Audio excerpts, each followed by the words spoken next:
자, 오늘 우리가 함께 공부할 내용은 가정법의 직설법 전환이라고 하는 거예요. 이것은 학교에서 보는 시험, 즉 중간고사나 기말고사에서 서술형으로 나오는 그런 문제라고 볼 수 있죠. 독해할 때는 크게 도움이 되지는 않습니다. 따라서 여러분들이 학교 시험을 잘 보기 위해서 꼭 알아둬야 되는 문법이다, 이렇게 기억하면 되겠어요. 우선 먼저 가정법의 직설법 전환이라는 내용은 여러분들이 개념적으로 이미 알고 있죠. 예, 어떤 사실을 있는 그대로 말하는 게 직설법이에요. 그죠? 우리는 보통 직설법을 쓰잖아요. 그런데 가정법은 아주 특별한 경우였죠. 그죠? 가정법은 그냥 직설적으로 말할 수 있는 것을 돌려 말하는 거잖아요. 반대 가정에서 말하는 거라고 그랬잖아요.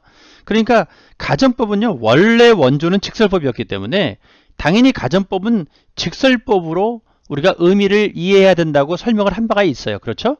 그런데 이제 시험에서는 뭐가 나오냐면 이렇게 가정법을 직설법으로 바꿔보아라 라고, 즉 속마음을 드러내보아라 라고 문제를 낸다는 거야. 근데 이게 막상 시험에 나면요 많이 헷갈리거든요. 그런 의미에서 여러분들이 신경 써서 봐야 될 내용이에요. 자, 여기서 얘기했지만 가정법 과거와 가정법 과거 완료는 직설법으로 바꿀 수 있다고 그랬는데 이게 무슨 얘기냐면은 가정법 과거나 과거 완료는 뭐야? 이미 벌어진 일이잖아. 그러나 가정법 미래나 가정법 현재는 벌어진 일이 아니야. 아니죠. 따라서 벌어지지 않은 일은요 직설법으로 바꿀 수 없다는 거예요. 그래서 직설법 전환은 가정법 과거와 가정법 과거 완료에 해당되는 얘기예요. 여기서 더 중요한 것은 뭐냐면 가정법 과거 완료를 직설법으로 바꿀 때는 접속사하고요 서술어 외에 나머지는 그대로 와요. 여기 봐봐. 예를 들어 볼게요. If I were a bird, I would fly to. 이 가정법 과거인 거 느낄 수 있죠? 복수가구 동사. I니까 were 썼잖아. 복수가구 동사에 would 원형이니까 가정법 과거란 말이에요. 그러면 이때 내가 새라면 뭐로 번역하죠? 현재로 번역한다고 그랬어요. 내가 새라면 너에게 날아갈 텐데. 여기까지 다 기억나죠? 근데 선생님이 여기다 뭘 그어놨니? 밑줄을 그어놨잖아. 이게 접속사죠. 이거 서술어죠. would fly 서술어죠.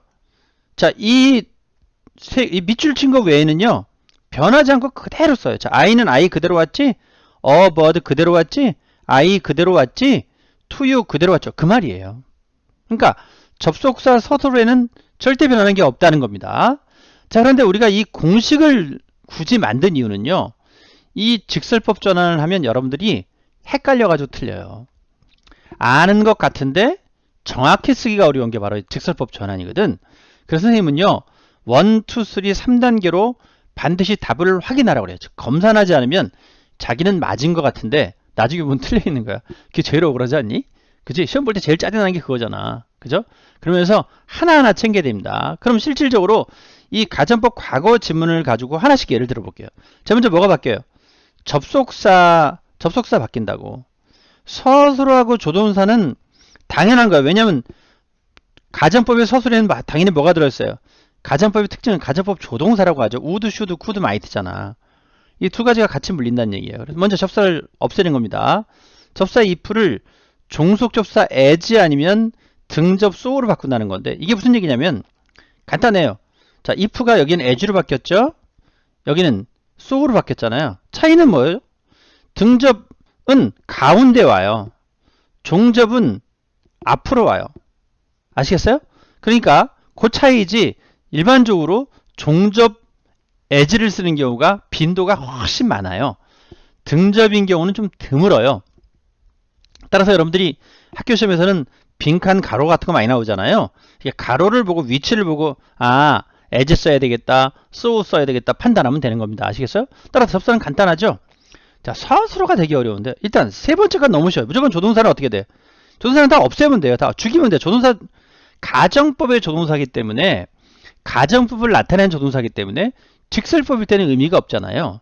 하지만 could는요 가정법의 조동사 플러스 가능이라는 의미를 살리려고 썼기 때문에 could는 꼭 살려줘야 돼요. 아시겠어요? 만약에 여기가 예를 들어서 여기가 만약에 could였다고 가정해봐. could fly였다고 가정해봐. 그럼 여기는 어떻게 돼야 돼요? 여기는 can play로 바뀌어야 된다는 것. 이해하시겠죠? 예, could가 있을 때는 가능의 의미를 살려주기 위해서 일부러 would 안 쓰고 could 썼기 때문에 can의 의미를 살려줘야 됩니다. 아시겠죠? 바로 그겁니다. 자, 그 다음에 이게 진짜 헷갈려요. 여기가 제일 헷갈리는 부분인데 이 부분이 제일 헷갈리는 부분이거든요. 이 부분이. 자, 이게 헷갈리지 않게 해서 이걸 한꺼번에 하는 게 좋습니다. 자, 어떻게 하느냐. 과거는 현재죠. 당연히 직설법은 시가 하나 빗걸어져야 되잖아. 과거 완료는 과거로 바꾸잖아요. 근데 반대 가정이니까 뭐니? 긍정은 부정으로, 부정은 긍정으로 바꾸는 거. 이게 은근히 헷갈린단 말이에요. 그래서 선생님은 어떻게 얘기를 하냐면 항상 이렇게 학생들에게 쓰라고 알려주곤 했어요. 어떻게 쓰라고 그러냐 하면은 이렇게 하죠. 보세요. 자, 원은 뭐니? 시작. 과거의 긍정이죠. 그러니까 여기다 뭐라고 써요? 시작. 현재의 부정. 이렇게 써버릇했단 말이에요. 물론 선생님은 거의 암산을 하죠. 이제는. 처음엔 이렇게 시켰어요. 자, 이번엔 뭐니? 과거의 긍정이죠. 역시 똑같이 뭐가 돼야 돼요? 현재의 부정인 거죠. 이렇게 써야만 안 헷갈려요. 아시겠어요? 서술어 전환에서 이 중에 하나를 놓쳐서 오답을 하는 경우가 많기 때문에 반드시 과거의 긍정은 현재의 부정으로. 이게 만약에 과거의 부정이면 현재의 긍정이겠죠. 이런 식으로 이렇게 써버릇해서 처음에 습관이 될 때까지는 쓰는 게 좋아. 서술형은 제일 짜증나는 게 뭐야? 아는데 틀린다고 그랬잖아. 그러면 진짜 화나거든요. 아깝죠. 안타깝죠. 예. 자, 이번에는 과거 완료를 예를 들어 보겠습니다. if는 뭐로 바꿨어요? as로 바꿨죠. had worked잖아. had worked. 그럼 어떻게 하라고 선생님이? 자, 어떻게 하라고? 시작. 과거 완료의 긍정이야. 얘도 과거 완료의 긍정이잖니? 그럼 뭐로 바뀌어야 돼? 시작.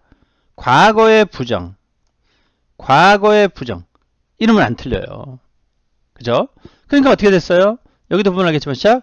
과거의 부정이니까 원형이 worked 아니야. work의 과거는 뭐니? didn't work이죠. 부정이니까 didn't work. would have past의 원형은 맨 뒤에 있으니까 pass가 원형 아니야. pass의 과거형을 씁니다. 그러니까 didn't pass죠. 아시죠? 아시겠어? 아까도 얘기했지만 can이 여기 만약에 여기에 could가 들어갔다면 여기도 could not pass가 되겠죠. could not pass. 이건 알 수 있겠습니까? 예, 바로 이게 직설법 전환입니다. 선생님이 여러분들에게 깔끔하게 직설법 전환해서 정확히 하는 방법, 실수하지 않는 방법을 알려줬단 말이에요.